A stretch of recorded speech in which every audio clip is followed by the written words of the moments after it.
Hey NAI football fans, Corey Thorpe here with another edition of the NAIFBALL Podcast, powered by AdCraft USA, your custom apparel, merch, and uniform experts.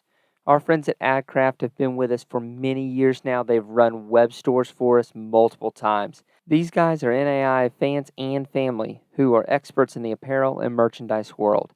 AdCraft allows you to take the hassle out of ordering.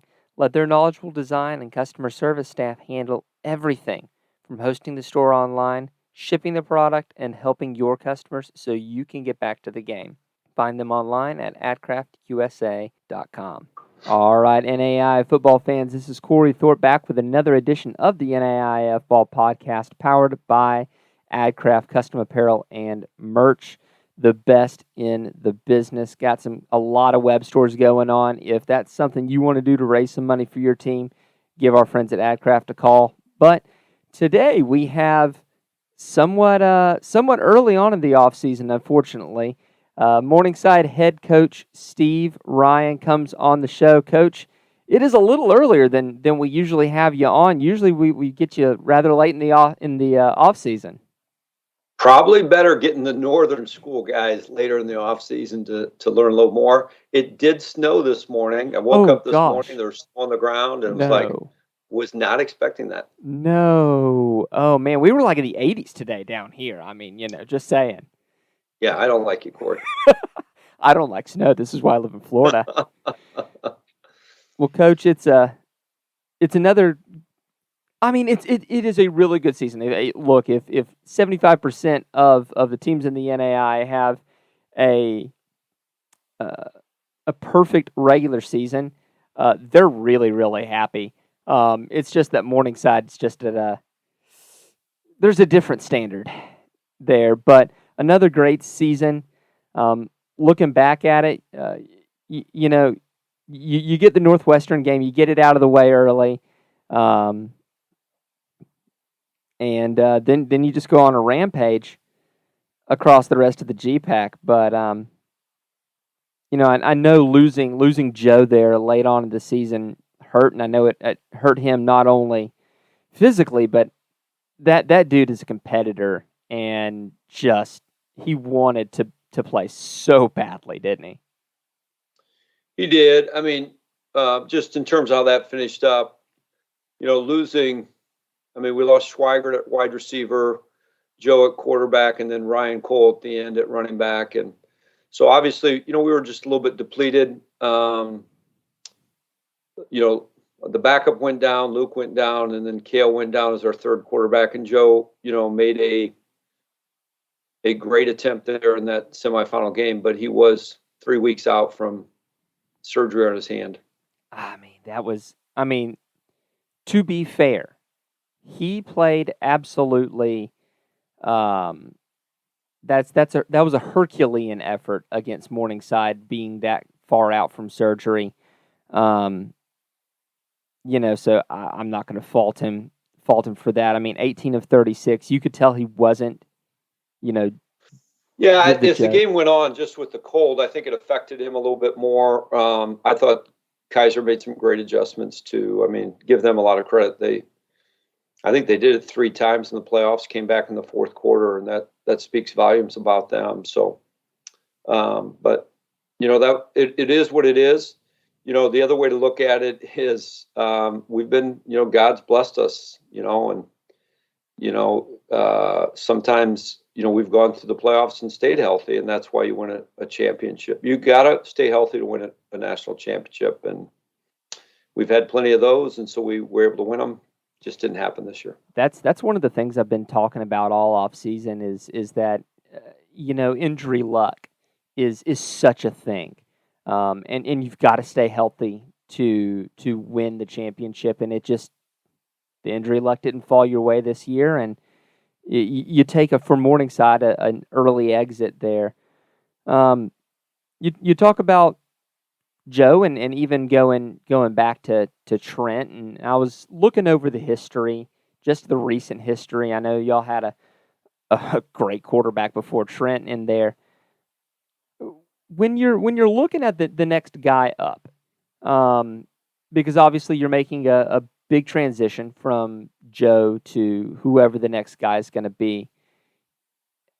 Is there at some point too big of shoes to fill where you've got this grand history of back to back to back really, really great quarterbacks? Or do you just have to find the right guy who says, heck it, I'll take these shoes and I'll wear them myself?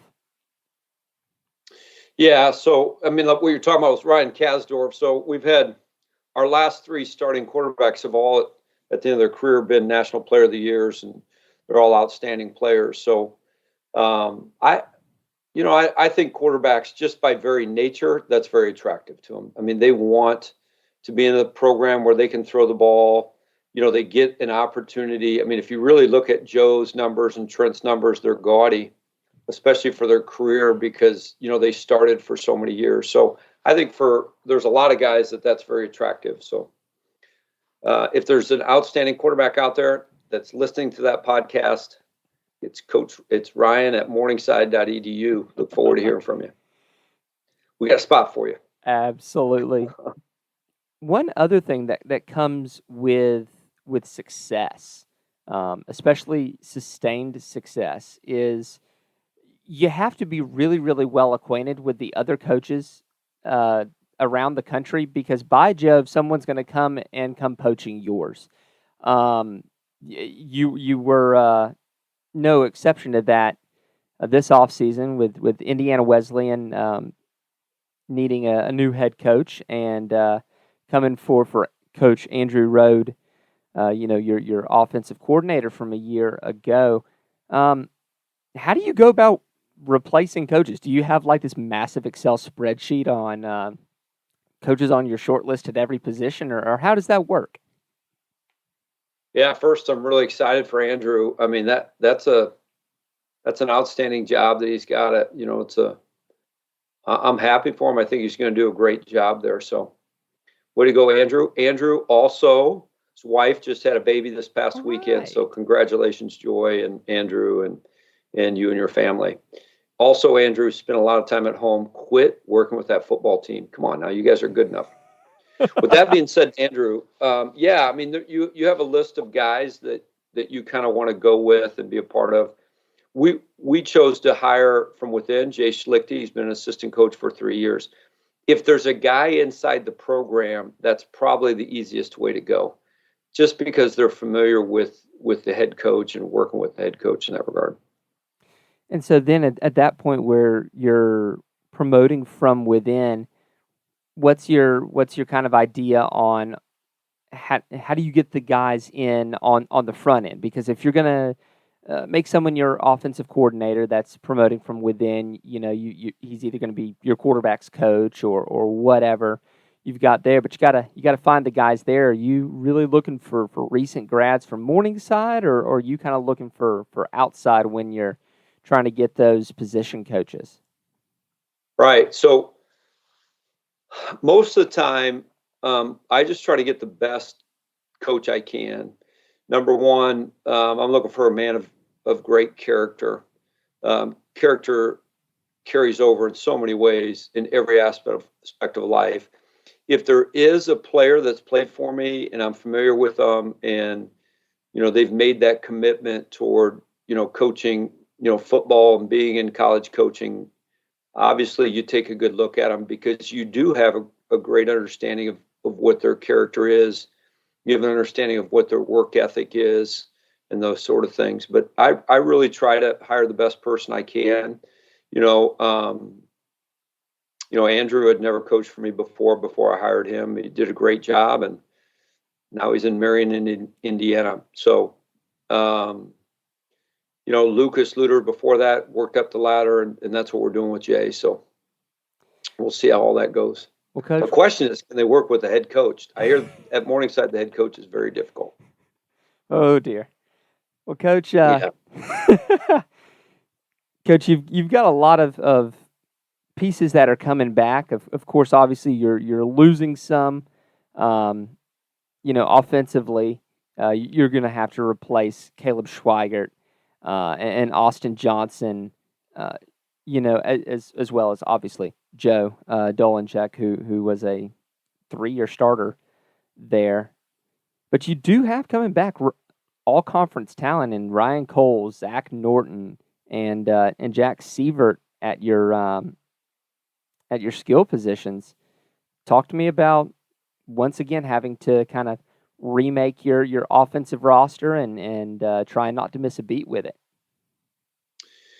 Yeah, so we graduated 39 seniors, and that's got to be the most I've ever graduated. I think that speaks partly to COVID, and guys staying with it. When you're winning national championships, a lot of guys came back for that fifth year. I'm excited about what we're going to do on offense. You do mention, some critical young guys, and Zach Norton is young, and Ryan Cole is still young. They've played a lot of games. Jack Seaver, Griffin Kraft at that tight end H-back position also played for us throughout the year. So there's some young guys there that we can work with that I think will do well. I think we're going to definitely be bigger and stronger and maybe more athletic up front. So if we can get those guys going, I feel good with the future of our guys up front. Defensively, you hit the nail on the head. You're graduating 39 seniors. When you're graduating 39 seniors, you're daggum well losing them from everywhere.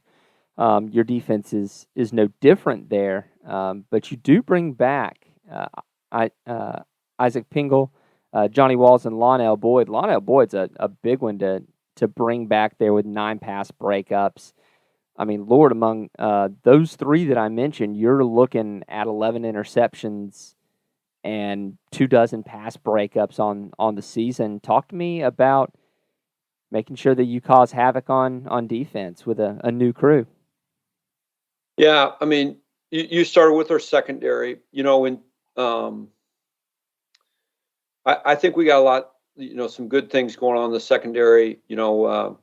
All 3 of the corners that started for us last year, Logan, John, and Johnny, are coming back. Plus, Jamal Jones was out all year with an injury, took an injury redshirt year, and he had been a 3-year starter prior to that. So, at corner, there's some good guys returning. Lonnie Boyd has been our leader for the last 2 years in the secondary. He's back for another year. I think he's had a great offseason so far. So the secondary looks good. A lot of it's going to be, replacing some of those guys up front in Colbaum and Weston Schultz. And I think that's really the big area for us is can we, we've got some young guys, they've been recruited. Now's their time. So hopefully they can step up and do it. Well, Coach, one of the most fun things from our perspective in the media, and I know the fans love it too, is the scheduling of out-of-conference games. And, you get your first out-of-conference game here since 2019 against St. Xavier. You schedule a home-and-home with Benedictine. We talked to Coach Osborne over there at Benedictine. He said that, he just called you up and y'all made it happen. But talk to me about, being able to schedule out of conference and what it means.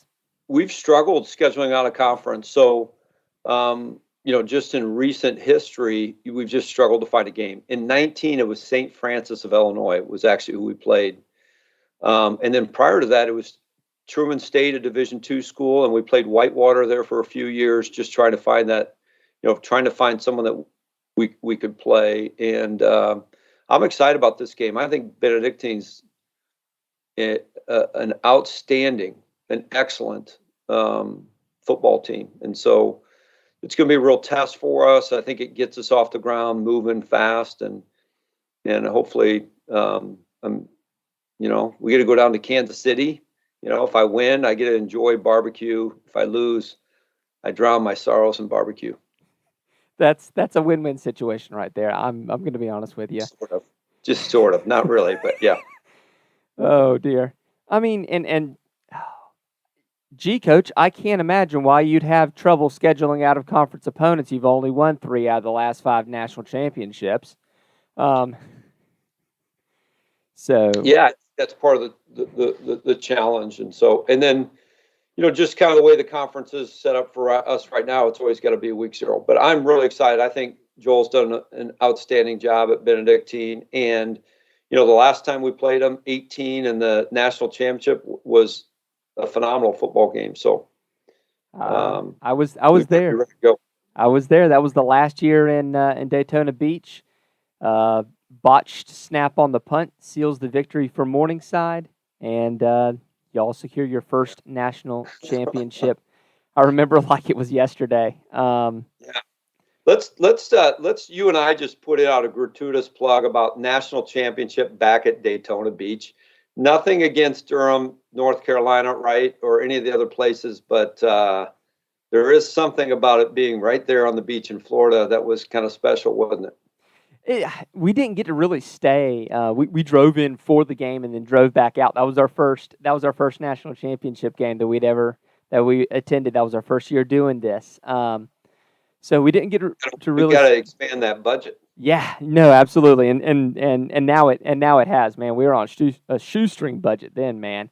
Um, but man, I don't know that you really want to be in the water in middle of December in Florida. But and my Iowa boys are built different, so you never know. But I'm not going to say no to bringing it back to Florida or to the deep South. And look, I love Durham. I love going there. It's a fantastic place to be. I wouldn't mind like a Savannah or heck Orlando. Let's go to Disney World. I mean, how many of these Iowa kids are getting to go to Disney World on the regular? This Florida boy ain't.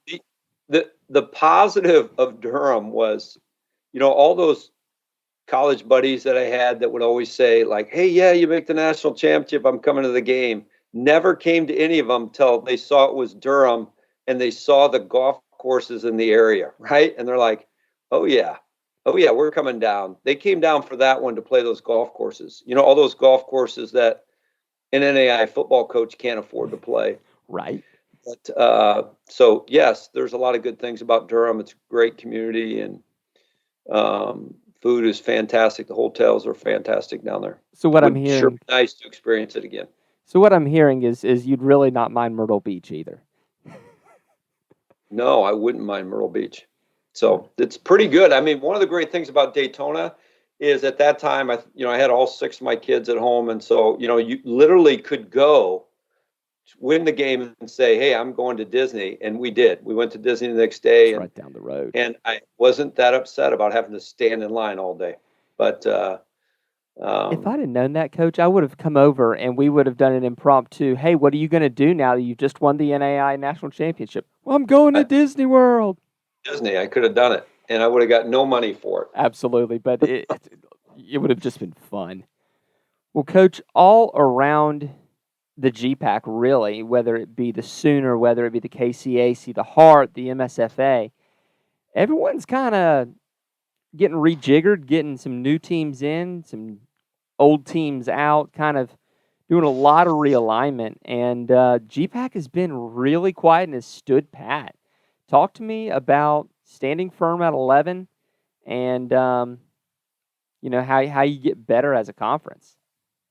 Yeah, the GPAC's a fantastic conference. It's a great conference to coach in, and there's one great academic school, Morningside, and then there's a lot of really good academic schools. So, in all seriousness, I think there's a lot of good schools in the conference. They're they're good schools for young people to go to. I think we have one overnight trip a year just in conference. So you just think about that in terms of travel and some of the other situations. So there's a lot of things that are really good about the conference. There's been some minor changes, whether it's Mount Marty joining or Jamestown. And then there's been a couple schools that have kind of gone under, if I go way back, because I've been here for over 20 years. But by and large, it's just a great conference in a great situation.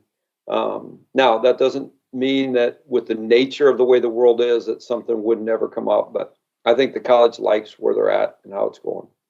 Honestly, with the, how do I want to put this, probable move to a 20-team format. Do you think it's going to happen? From what I hear, everybody and their brother thinks it's happening. So where I hear multiple sources of smoke, I'm going to start to smell some fire. We'll see. I hope it does. I mean, we were a good 2 teams shy this year, um, where, if you had an opportunity where you didn't have a couple of the auto bids come through, um, St. Thomas and Bethel would have uh, been fantastic additions to the playoffs. Um, Wasn't Bethel on the Bethel, Kansas? Bethel Yeah. can't. Yes, I mean, there's always going to be an issue, right? There'll just sure. be a new line, and that's kind of an old way of saying it. But yeah, I could have probably used a bye with those injuries too. Yeah, no joke. Might as well just start. I'm going to blame that. That's the whole reason, right? All the other things that are like the real reasons. I'm just gonna. We're a year late on the 20. Right. No, But with no, I think it could. I mean, obviously, it's going to have some effects on things, but and with the GPAC sitting at 11, honestly, I think if a school were to materialize that matched the GPAC, I think it would be an opportune moment for the GPAC to make those two divisions and get a couple of auto bids. I mean, you're right there on the cusp. yeah, I mean that's something that I would agree with you. From as a football coach's standpoint, um, I'm gonna say this, and I'm probably gonna get like what's it called, canceled in my own Midwest conference. But I think there's some merit to just joining up with the North Star, making a super conference and dividing up in two. And I mean I think that and I'm just saying that as an NAI coach, I think it would be good for the NAI, just to bring some stability to those schools up there. And I think they're playing good football right now, with Dickinson and Valley and Dak State. Hopefully not overlooking some, but you're right, and with Iowa, especially with presentation going on kind of under and stuff. And I mean, and with the addition of Iowa Wesleyan a couple of years back, I'm not 100% sure where they lie in the squarish state of Iowa, but I mean that wouldn't be a terrible trip for y'all if they're kind of on that northwest corner there. Y'all are on the western side of the state anyway. It's not the worst idea I've ever heard. No, I mean there's one of the things about the GPAC is the GPAC. I don't know the bylaws or how it's stated, but is at least we always state it is a faith-based conference, and so that always becomes an issue when it becomes time to add schools. So Coach, for what that's worth. Yeah, I mean, and it is. It depends on who you get and who you're able to team up with. So I definitely understand that. One other thing I understand is that if you're not improving, you're falling behind. It doesn't matter whether it's in your Christian walk. If you're not looking to do better every day, you're going to be going backwards. So, what area of your program, whether it be on the field between the hashes there or off the field, are you really looking to focus on and improve on in 2023? Yeah, I think one is there's just a going back to the basics. So, there was a little bit. We had that 5-year run. And that 5-year run. You mentioned a few of those names, but guys like Swagert and Joe, and you can even throw a few if you want. Austin Johnson and Reed Juergensmeyer. Going back a few years, if you had like Winger and the Kotzers. I mean, there was just like this general wave of consistent leadership and consistent play. And so it's almost like, in some ways, it's like a whole new set of leaders need to come forward. And so I think with that, there's this establishment of values of, hey, just what do we mean when we talk about, just playing persistent, running to the football, downfield blocking, just to refocus on general being relentless, general focus on discipline. What's it mean to do things right? How do you do them? How do you go about them? What's the attitude that you go into a game with?